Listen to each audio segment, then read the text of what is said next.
ফরজ গোসল না করে দীর্ঘ সময় কাটিয়ে দিলে গুনাহ হবে কিনা?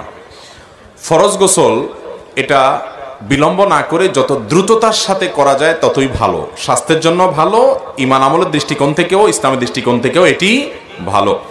তবে কোনো কারণে ধরুন কারোর গভীর রাতে গোসল ফরজ হয়েছে, তিনি ফজরের সালাতের আগ পর্যন্ত যেহেতু তার গোসল না করলেও অসুবিধা নাই, যেহেতু নামাজের জন্য গোসল করতে হবে, সেজন্য তিনি গোসল ছাড়া যদি ফজরের নামাজের আগ পর্যন্ত থাকতে পারেন, তবে এক্ষেত্রে তার জন্য উচিত এবং কর্তব্য উত্তম হলো মিনিমাম অজুটা করে নেওয়া।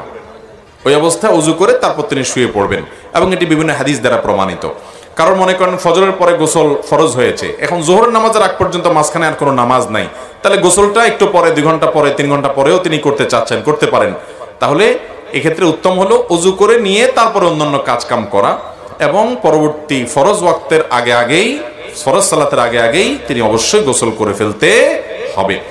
যদি কোনো কারণে অজুও না করেন তারপরেও শুয়ে থাকেন ওই বাথরুম সেরে এসে, তো সেটাতে বড় কোনো গুনাহ হবে না, তবে অজু করে শোয়াটাই হলো সুন্নাহ।